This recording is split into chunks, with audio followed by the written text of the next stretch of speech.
What's up, guys? It's your boy Milano Miguel, back at it again with another video. Today's episode 14 of the AC Milan vlog series, so here we go.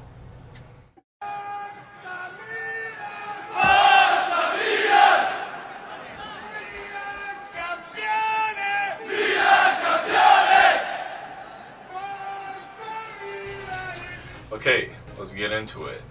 In the news, not really much that's happened recently, but news about Zlatan Ibrahimovic. He's supposed to make his decision on returning to Milan. There was rumor that December 15th it'd be announced because that's when Milan are celebrating their 120th anniversary. But today, something came out saying that reportedly Zlatan has agreed to come back to Milan. Like, wow, dreams come true. Like, wow, like I can't believe it. Like, oh my god. But yeah, that's amazing. I know that with this, Piatek might go out on loan possibly or whatnot. I don't know if Milan will still get back up with Zlatan, but probably not. But yeah, the other scenarios would be Piontek would be going out on loan somewhere, and someone else would be coming in, like a Jovic or a Moise Kean. Giroud was also rumored to come, but I guess that's not happening anymore because Zlatan Ibrahimovic is returning to Milan. The king returns, the legend, the one that made everyone look so good. But yeah, I'm super happy about that. It'll be great to see Zlatan return back into a Milan shirt. He enjoyed his time at Milan, didn't want to leave, but had to leave. So yeah. Alessio Romagnoli has been linked with a move to Barcelona and Atletico Madrid. I don't know how I feel about that. Romagnoli clearly, cares about the team and whatnot. He's the captain. He's currently contracted to 2022. I can't really see him moving right now, but maybe after this season, if we don't make it to Champions League, he might cut ties with Milan. Seems like the same thing might happen with Gianluigi Donnarumma, with him not renewing his contract right now. So hopefully things get better at Milan. And with the addition of Zlatan, hopefully things can turn around and we can make top 4 for Serie A. Crystal Palace are chasing Fabio Borini's signature. Reportedly that Fabio Borini is on his way out of the club. Crystal Palace are interested, and if so, they would be willing to include Meyer, the German midfielder, or Christian Benteke. Benteke is kind of washed up. I don't think that'd be a good move. Maybe Meyer, though. Meyer has potential. Still a good, decent player. Giacomo Bonaventura is supposed to get a new deal after his performance against Napoli, where he scored that outrageous goal and got us the draw, giving us a point. Honestly, Giacomo Bonaventura deserves a new deal. He plays his heart out for Milan when he can, and he's just done a lot for Milan, so I'm happy for him. Leo Duarte will be out for 3 to 4 months after fracturing his left Achilles. Wish him a speedy recovery. 3 to 4 months without him, it's kind of risky. In case something happens to Romagnoli or Musacchio, Mattia Caldara is not 100% fit yet. He's not ready to get back into the team. So Milan may have to sign another defender in the January transfer window. There's rumors about Demiral and Rugani. They are constantly being linked with the club. I know that Arsenal are also interested in Demiral, and some other clubs are. But we'll see how things go. It looks like we need a backup center back for Duarte because we just can't afford to take that risk, and if an injury does occur, it will bite us. There's interest in signing Levin Kurzawa as a free transfer because his contract expires June 2019. I mean, it makes sense. Supposedly, Ricardo Rodriguez is on his way out of Milan because he's not gonna start because of A.Hernandez is great form. So Levin Kurzawa as backup wouldn't be a bad idea, especially on a free transfer. Like, why not? I like it. I'm all for it, but I think this should only happen should Ricardo Rodriguez actually leave the club. But other than that, I'm all in for it. Kurzawa has been a decent player at PSG. He did his time at Monaco too. So yeah, I'm for it. Now let's get into the game. We have Serie A fixture 14, Parma versus Milan. Milan are away from home, and I have got to say, it was a pretty good game. Starting lineup 4-3-3, Hernandez, Romagnoli, Musacchio back in the lineup. Conti has been playing very good in the last couple of games, so I think he solidified his spot. No more Calabria, which is kind of weird and sad because I didn't expect Calabria to lose his starting spot. But people did say, Conti was better than Calabria, and Conti is showing that now. Frank Kessié back in the starting lineup, Ismail Benacer and Bonaventura. No Paqueta. Paqueta is supposed to be back next week against Bologna. I don't know what's going on with him. Çalhanoğlu, Christophe Piontek, and Suso, self-explanatory. I have got to say, Milan just played good football. Like, the passing was nice. Like, the build-up in place was nice.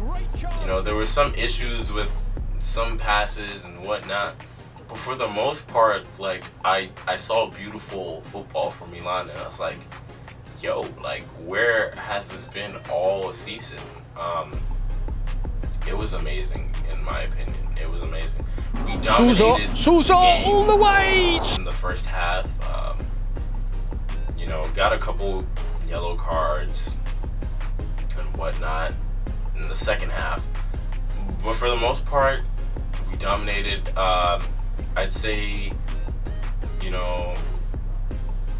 good game for Conti. He definitely did some things on defense to save us. Decent game from Musacchio as well. I didn't see so much from Romagnoli. A.Hernandez, obviously man of the match, but we'll get into that in a bit.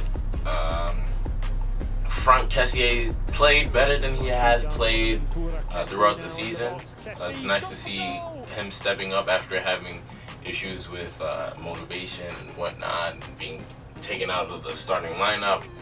So, overall, really good game. Not the best of games for Jack Bonaventura. He didn't do too much.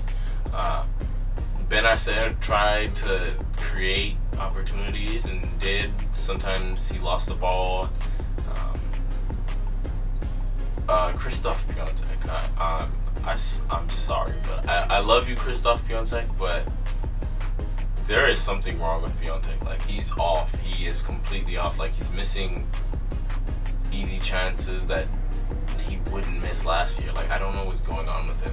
I don't know if he needs to sit on the bench and like get enraged or something, but something is wrong with Piontek, and it's costing us. Leao didn't really do much when he came on in like the 63rd minute for Piontek. Suso, kind of average game. Çalhanoğlu, he did pretty decent in my opinion. But yeah, for the most part, that's my opinion on how the players did. It was nice to see Krunic come on and be introduced. I like Krunic, honestly. I think Krunic should start,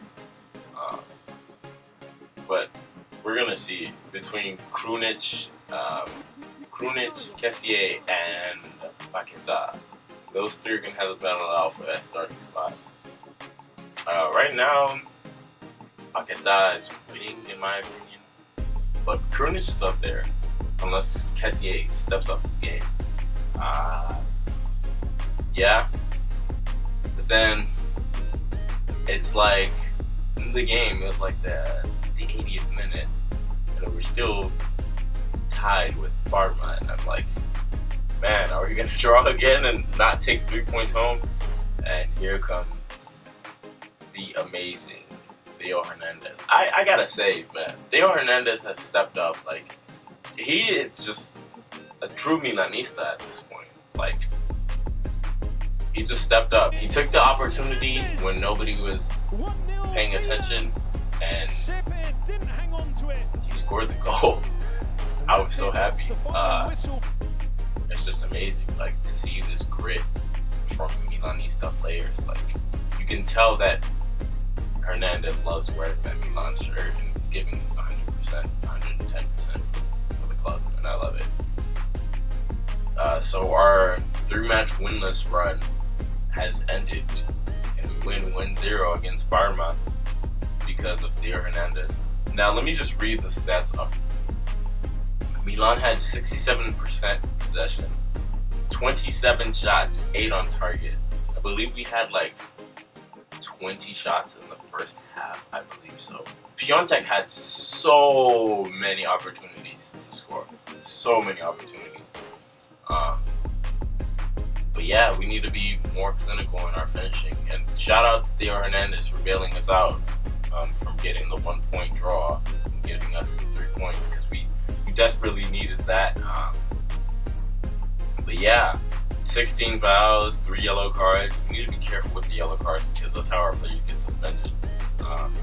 1 offside for us, 7 corner kicks compared to 1 corner kick for Parma. We completely dominated the game. Like, there's no questioning that we dominated the game, and I want to continue to see this type of football from Milan. We played very well against Juventus. We played well against Napoli. We didn't win those games, but we played well, and the games just didn't go our way because we didn't take our chances. Should we find the clinical finishing that we need, we can climb up this table like nothing, honestly. And hopefully getting Zlatan Ibrahimovic will help with that clinical finishing. Maybe Zlatan will help Piontek. I don't know, maybe it'll give him a challenge. Maybe it'll help him out. Maybe Ibrahimovic will make Piontek better. I don't know, honestly. But happy to get the 1-0 win against Parma. You know, it's not the best. It should have been more than 1 goal, but I will take the 1-0 win against Parma, which lifts us up to 11th in the table. Currently, we are in 11th with 17 points. We have 5 wins, 2 draws, 7 losses. It's alright. Rivals Inter have climbed up to the table to 1st. That's always great. Juventus in 2nd, Lazio in 3rd. It really amazes me that Cagliari is in 4th right now. You can see that teams like Roma and Napoli are struggling. Milan and Torino, like, these clubs are struggling. But again, the season isn't over yet. Serie A is quite the league. Last year, it was 3 teams battling it out for 3rd and 4th place, all by 1 point. So yeah, you know, the season isn't over. I see a lot of positives from Stefano Pioli. I applaud the man. It sucks that he's not getting wins because, you know, things just don't go our way. I begin to wonder, like, what would the season have been like if we got Pioli before Gianpaolo? Like, would we be in the top 4 race right now or whatnot? You know, but overall, it's amazing. We are playing against Bologna on Sunday, so I will see you guys then. But for now,